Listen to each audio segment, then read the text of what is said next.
It's 1960, and the Billboard #1 song of the year is an instrumental, an orchestral piece, a movie theme. In fact, the first ever to win the Grammy for Record of the Year. We're diving into pop hits of history, doing our musical detective work to find out the day the music died. Spoiler alert though, the music did not die in the year 1960. The #1 song of the year was Percy Faith's version of the theme from the movie A Summer Place. It's a gorgeous song, it's an instrumental, beautifully arranged, beautifully recorded, and you just wouldn't think that an instrumental could be the #1 song of the year. It's not something I could imagine happening today. Because this version doesn't have lyrics, there's not much to talk about in the way of subject matter, but we should talk about the music itself, because this song has some gorgeous chords, some jazz voicings that you would never hear in a pop song these days. And as the Nashville session guitar player, Tom Bukovac, often asks, remember when songs had chords? You gotta check out these chords, guys. The song's in the key of F, and it starts out with this vamp between the 1 and the 4 chord, then it goes to the 6 minor, the 2 minor, for you music nerds, and then it's got this gorgeous bridge. This is my rendition of it. Mind you that as people like to say, guitar players are just frustrated pianists. We don't have the ability to play 10 notes at a time, so I'm taking an orchestral piece and trying to show you a little bit about the chords on a guitar, where of course I'm very limited, but this is how it kind of goes.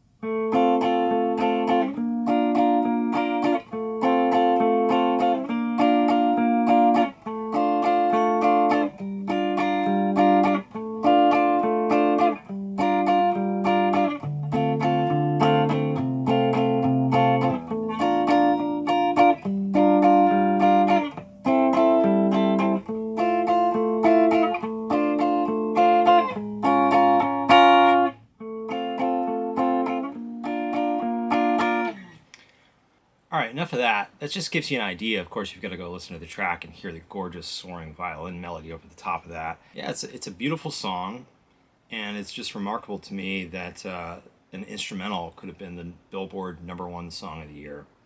And it actually kept a lot of the other songs, or several of the other songs at least, that we're going to be looking at, from ever hitting that #1 spot, because it just sat there week after week, and other songs came onto the charts and then kind of crept down while it retained that #1 spot. So pretty cool. Cool. Up next, number 2, He'll Have to Go by Jim Reeves. I love this song. It's a gorgeous pop song. It's a ballad. It's a slow song. The lyrics have this great spirit to them that I really appreciate. If you're, in a muck and you're worried about losing a girl to another guy or something, this is the kind of song I think you want to hear. Reason being is the chorus, which, excuse the singing, goes a little like this. Put your sweet lips a little closer to the phone. Let's pretend that we're together all alone. I'll tell the man to turn the jukebox way down low, and you can tell your friend there with you will have to go. I mean, if you're worried about losing a girl to another guy, that's the kind of spirit you want to have, like complete self-assurance. You're going to have to tell that guy he's going to have to bug off. Obviously, a novel component of the song in terms of the lyrics is this phone call setup. I really like that. It's something new and different. Musically, I mean, it starts with a chorus. It's basically a pretty standard song form of choruses and verses, so, nothing crazy happening there, but in terms of the performances, they're really beautiful. Jim Reeves has a really good voice. There's this beautiful twinkling piano, some sort of bell sounds, and gorgeous female background vocals. So, yeah, this is a good pop song. I like it. It's one of the songs that actually Theme from A Summer Place kept from ever hitting #1, funny enough. But there you have it. That's number 2 from 1960. The number 3 song from 1960 was Cathy's Clown by the Everly Brothers. This is kind of a perfect pop song in terms of striking a great balance between familiarity on the one hand and novelty on the other. It's got this cool driving snare beat, and it alternates between this really simple to, and the chorus is going.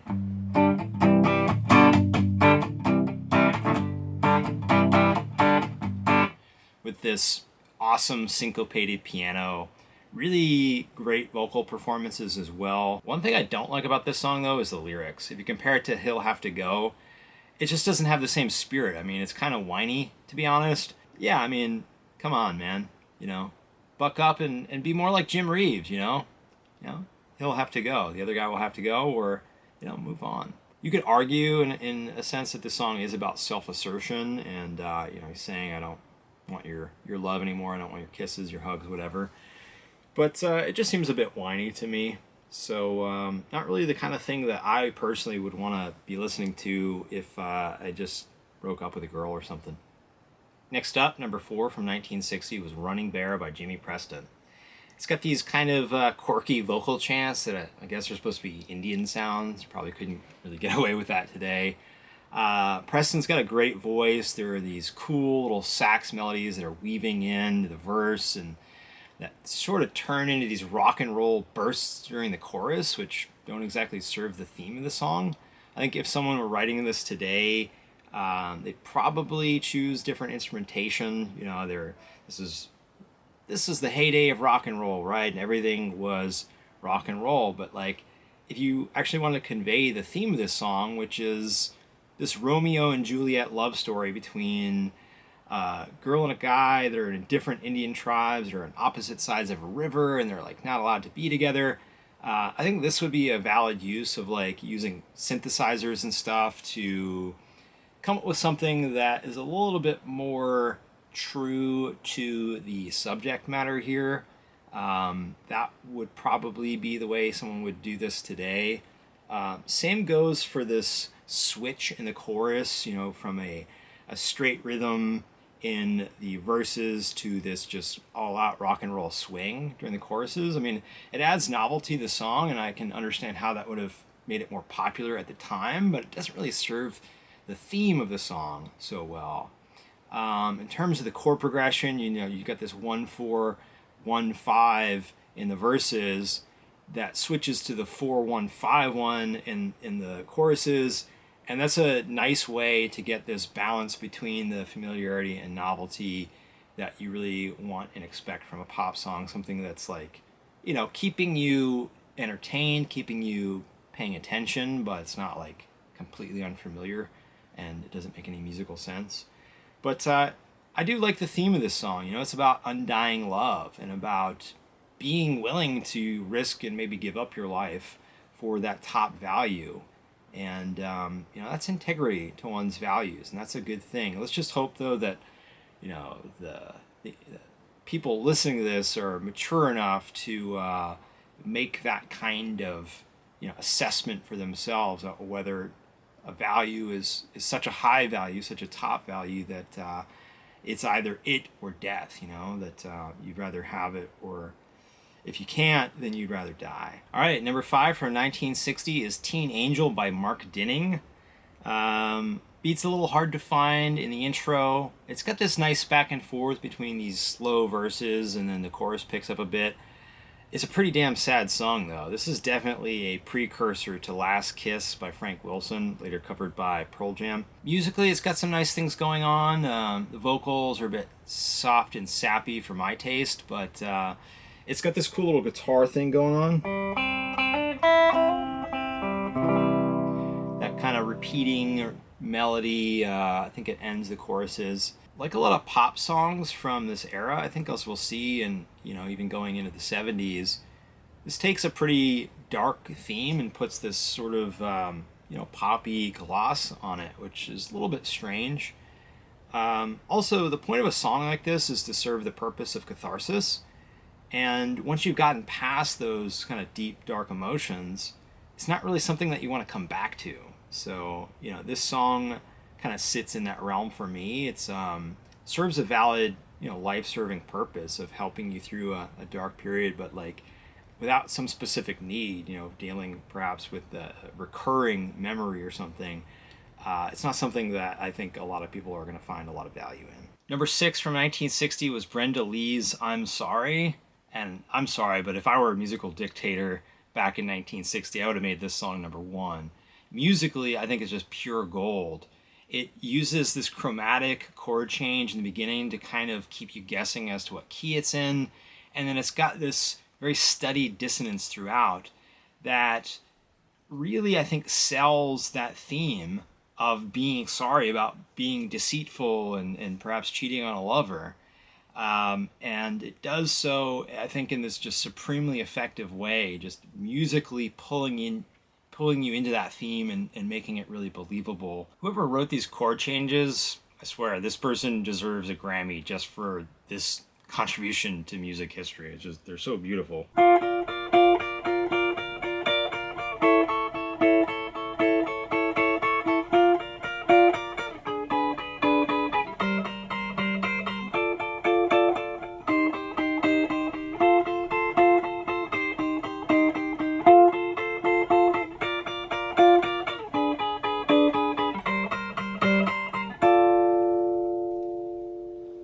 And Brenda Lee's vocal over the top of that is just absolutely to die for. It's musically creative in a way that I just don't really see too many artists throughout history really contributing this sort of level of creativity to music. And it really does, I think, capture a spirit of genuine remorse, regret, and repentance for having done something wrong. It doesn't in any way like glorify being untrue to one's lover, which is definitely not something you can say about a lot of the pop music that we'll be getting into.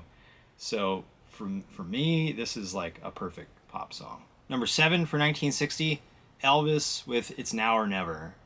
And musically, I think this is another 10, though for very different reasons than the Brenda Lee song. Of course, there's Elvis's voice, which is just like liquid. It just glides from note to note in his characteristic way that is a bit enchanting even for a completely heterosexual male like me.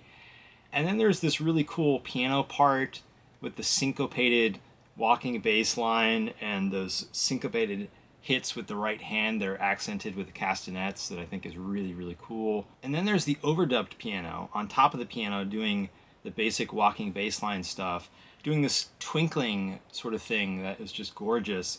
And that gives way to this flamenco style rasgueado guitar doing this incredibly fast finger picking stuff that is always a great way to invoke romantic vibes. So I think like musically this song is just awesome.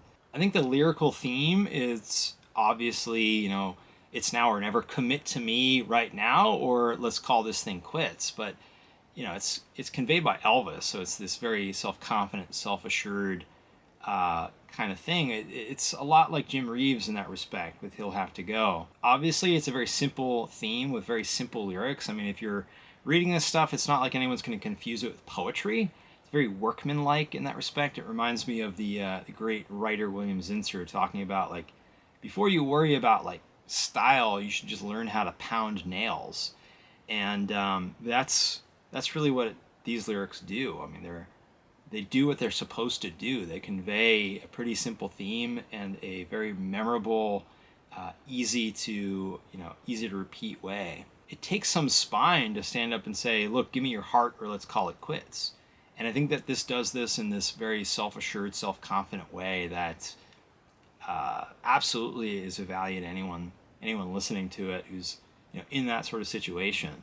Number 8 for 1960 was Jimmy Jones' Handyman. Musically, yeah, it's Jimmy Jones is obviously a talent. I think he's a bit too operatic for my taste, and especially given the theme that he's presenting here. But you can hear why people would have sort of latched onto this and wanted to dance to it and whatnot.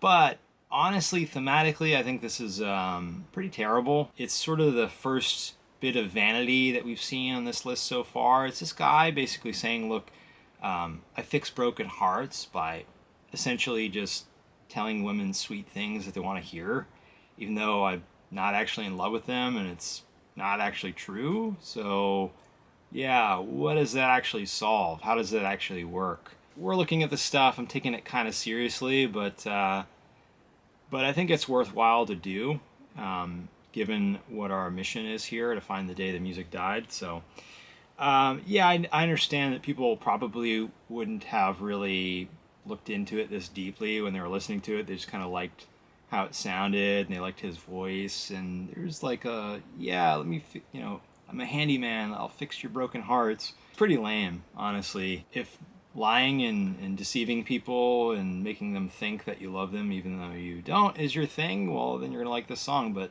that's not actually a really good thing to like. So there you go. All right, number 8 for 1960 was Elvis's "Stuck on You," and this is a straight ahead, bluesy rock song, 1/4/5 blues progression. But of course, Elvis brings it to a whole new level, as he often does. And just this super cool doo-woppy bluesy piano thing. Background vocals again on this track are really, really good. Great harmonies. I love the walk-ups. You've got that basic.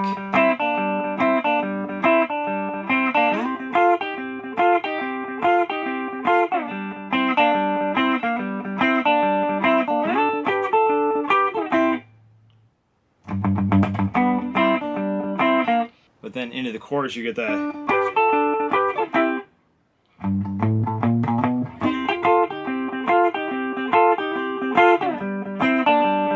Again, it's really hitting that balance nicely between novelty and familiarity. At the end of the day, it's just a cutesy love song, but it really does reinforce that value of fidelity to the one you love. I think that lyrically, hide in the kitchen, hide in the hall, ain't gonna do you no good at all. Now it sounds a little bit rapey, but obviously that wasn't the intent. So I mean, come on, people, really get over it. It's not a big deal. So yeah, at the end of the day, it's a great theme, beautifully executed. It's simple, but it's great. All right, I know you've already flown to the comments to tell me I can't count. I think I said Elvis was number 8, but actually that's number 9. And at number 10, Chubby Checker's version of The Twist. I say Chubby Checker's version. There have been lots of different versions of his song, lots of different recreations of it, or interpolations, as some say. Probably more than anyone can count, but one thing's for sure, Chubby Checker didn't write it, although there is some dispute over who did. Hank Ballard officially gets the credit for the 1958 version of it. The way that Chubby Checker rode the song to fame is kind of interesting, kind of fortunate for him, quite lucky, I would say. Dick Clark, who I'm sure you've heard of, kind of a star maker at the time. Clark asked Hank Ballard to come on his show and perform it, but apparently Ballard was already booked at the time. So he had Chubby Checker come on and do it. Chubby Checker then went on to record his own version, and I think really rode that song to fame. I mean, and then really made a career on it. He did it a bunch of times again after that. He wrote another song, Let's Twist Again, to basically reignite the craze. And this is one of the only songs that appeared on the charts not only when it was released, but then also had a comeback. We'll see this song again very soon. Musically, it's actually very similar to the Elvis song that we just looked at. It's basic 1/4/5 blues rock progression. It's got some nice horns on it. Obviously, Chubby Checker can really sing. It's very basic, and like a lot of songs, it was simply written to sort of take advantage of a dance craze and to get people out on the dance floor and dancing. It really stuck. It really did make a huge impact with people, a huge impact on the culture. Yeah, it's perfectly legitimate pop song, but not a whole lot going on. It's a fun song, but that's about it. There's no real depth to it. So yeah. So yeah, that wraps up the year of 1960. We have a lot more years to go. Let me know in the comments what you think about this format. I toyed with doing this in shorts form, really bite-sized summaries of different pieces of music, and a lot of people didn't like that idea. But maybe you don't like this idea either, and I want to hear about that. Maybe you have some good ideas I can take advantage of. In any case, I really enjoyed 1960, and I feel a sense of foreboding for what's to come down the road, but that's still quite far away. So when did the music die? That's what we're looking for here. And luckily, a little spoiler alert here, we're not going to find it anytime soon. So more good stuff to come. Hope you're enjoying it. As always, if you want to show me you care, like, subscribe, and share, and I'll see you on the next one.